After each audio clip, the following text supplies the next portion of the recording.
Hello. आपको देखकर खुशी हुई। अब हम अंग्रेजी विषय पढ़ेंगे और जो पाठ पढ़ेंगे वो है सकर्मक क्रिया और अकर्मक क्रिया। क्या आप जानते हैं कि सकर्मक और अकर्मक क्रियाएं क्या होती हैं? उनका वाक्य बनाने में उपयोग कैसे किया जाता है? वो आपके लिए कैसे उपयोगी है? सवाल, सवाल, सवाल। ये आधार है जांच आधारित शिक्षण का। आप उत्सुक हो जाते हैं, रुचि बढ़ती है और आप सीखने के लिए एक नया दृष्टिकोण विकसित करते हैं। जिज्ञासा अधिक पढ़ाई की इच्छा जगाती है और भाषा का उपयोग करने के लिए आप अधिक निपुण हो जाते हैं। हम अंग्रेजी भाषा को समझते हैं वाक्यों के माध्यम से। हमारे पास संज्ञा है, हमारे पास क्रिया है और वस्तु है एक वाक्य में। एक क्रिया का बेहतर वर्णन करने के लिए हम क्रिया विशेषण का उपयोग करते हैं। एक संज्ञा का वर्णन करने के लिए विशेषण का उपयोग करते हैं, है ना? अब हम विशेष रूप से क्रियाओं के बारे में जानेंगे। क्रिया जिसमें प्रत्यक्ष वस्तु की आवश्यकता होती है, वो है सकर्मक क्रिया। और एक क्रिया जिसमें प्रत्यक्ष वस्तु की आवश्यकता नहीं होती, वो है अकर्मक क्रिया। उदाहरण के लिए, सीता ने एक फिल्म देखी और यहाँ देखी एक सकर्मक क्रिया है, क्योंकि फिल्म यहाँ एक वस्तु है। अब अगला वाक्य अगर मैं कहूँ, सीता ने देखा, यहाँ कोई वस्तु नहीं है और इसीलिए देखा ये एक अकर्मक क्रिया बन जाती है। आगे दिखाए जाने वाला वीडियो देखें, जो है इंग्लिश का, जो आपको सकर्मक और अकर्मक क्रिया के बारे में बताता है। और फिर जल्द ही मैं आपसे वापस मिलूंगी।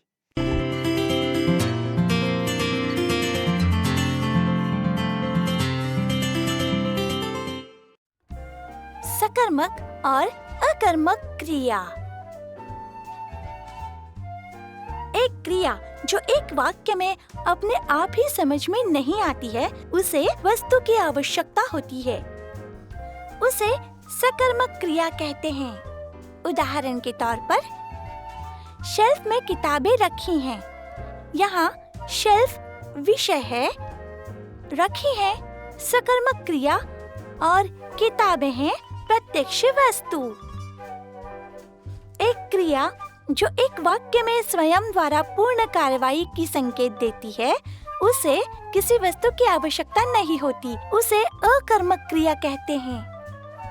क्रिया विशेषण और प्रस्तावना आमतौर पर अकर्मक क्रियाओं का अनुसरण करते हैं। उदाहरण के तौर पर, मेरी बहन जोर से रोती है। यहाँ मेरी बहन विषय है, रोती है अकर्मक क्रिया है और जोर से क्रिया विशेषण है। एक सकर्मक क्रिया सीधी वस्तु के बिना अधूरी है, जहाँ एक अकर्मक क्रिया के रूप में एक प्रत्यक्ष वस्तु के बिना पूर्ण अर्थ होता है। उदाहरण के तौर पर, हमने देखा, मैं उत्साह से कूदा। कभी-कभी एक सकर्मक क्रिया दो वस्तु लेती है, प्रत्यक्ष वस्तु और अप्रत्यक्ष वस्तु। वस्तुओं का क्रम कुछ वाक्यों में उल्टा हो सकता है। उदाहरण के तौर पर, मैंने मेरे खिलौने मेरे दोस्तों को दिए। मैंने अपने दोस्तों को मेरे खिलौने दिए। यहाँ मेरे खिलौने प्रत्यक्ष वस्तु है और मेरे दोस्त अप्रत्यक्ष वस्तु है। कुछ क्रियाओं का उपयोग दोनों तरह से किया जा सकता है, सकर्मक क्रियाओं और अकर्मक क्रियाओं के रूप में। उदाहरण के लिए, रिकी फुटबॉल खेलता है। रिकी बहुत अच्छा खेलता है। हाय, यहाँ आपने देखा कि वाक्य किस तरह से समझ में आते हैं, सकर्मक और अकर्मक दोनों क्रियाओं के साथ। इन क्रियाओं के अभाव में वाक्य का कोई अर्थ ही नहीं रहता। शब्द करने की क्रिया, क्या वो नहीं करते? इसलिए इस क्रिया के सही उपयोग से वाक्य का सही अर्थ निकलता है। आपकी जिज्ञासा से आपको ढूंढनी होगी, क्या कोई ऐसी क्रिया है जो केवल अकर्मक हो सकती है, वो भी हमेशा। पता लगाएं। यह आपके लिए एक बहुत अच्छा अध्ययन होगा। हमारे जीवन के हमारे कुछ कृत्यों का कुछ अर्थ होता है केवल तभी जब हम उनका वर्णन करने के लिए उचित क्रियाओं का उपयोग करते हैं। कभी-कभी हमारे संबंध भी व्यर्थ के हो जाते हैं जब हम कुछ अच्छी क्रियाओं का उपयोग करना भूल जाते हैं, जैसे कि मदद देना, प्रस्ताव, साथ चलना, बांटना, देखभाल इत्यादि। पता है, ये सारे शब्द बहुत ही सुंदर होते हैं, बहुत ही सुंदर क्रिया हैं और ये क्रियाएं उन सभी शब्दों से भी अधिक अर्थपूर्ण होती हैं और वो जीवन में एक सुंदर संबंध बनाती हैं।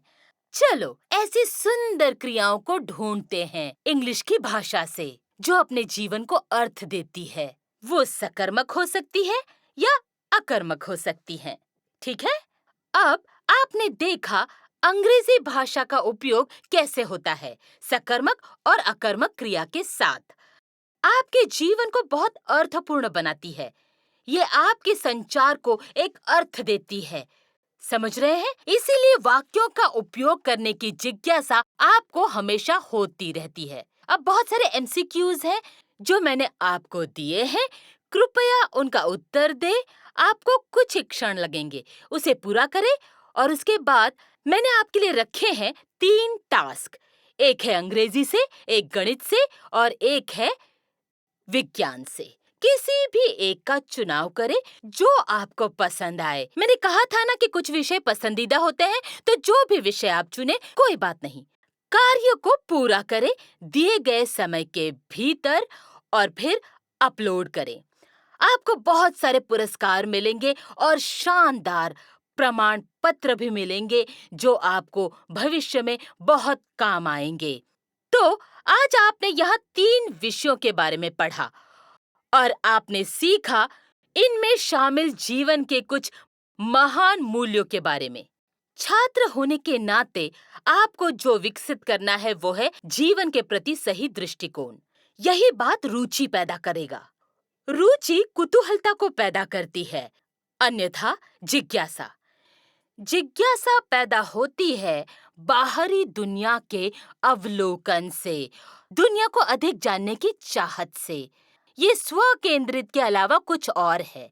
ये बात करता है बदलाव की। हमेशा एहतियात बरते ऐसी चीजों को जानते वक्त जो हम नहीं जानते और ऐसे ही एक व्यक्ति को सुरक्षित बनाए। जिज्ञासु मन अपने आप को सशक्त बनाता है। जिज्ञासा सीखने की चाह को बढ़ाती है। जिज्ञासा जागरूकता को प्रोत्साहित करती है। जिज्ञासु मन पूछने और पाने के लिए तैयार रहता है। मैंने आपको 3 टास्क दिए हैं 3 विषयों से। किसी भी एक का चुनाव करें, समय से पहले पूरा करें, इस पर विस्तृत अध्ययन करें और अपने उत्तर अपलोड करें। हेमा फाउंडेशन इंतजार कर रहा है आप सभी को पुरस्कार प्रदान कर खुश करने के लिए। समझ गए? मिलते हैं अगले महीने। अभी के लिए इतना ही। विजयम रवि, नमस्ते।